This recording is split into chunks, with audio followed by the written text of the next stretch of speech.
Pasensya na po, ma'am. Gusto ko po sanang mag-resign. Ha? Diding, bakit?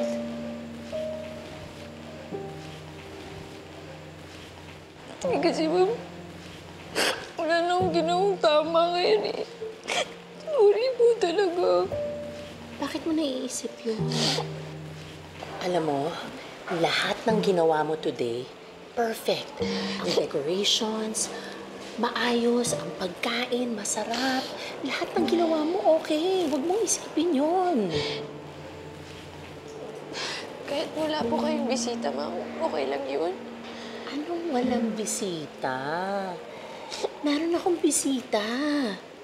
Ayun, oh. Tingnan mo doon. Kita mo? Siya si Chris Ortega. Siya lang naman ang may-ari ng buong subdivision na to. And thanks to you, kaya siya nandito. Kaya pupuntaan ko muna, ha? In the spirit of Thanksgiving. Thank you, Diding. Walang anuman po, ma'am.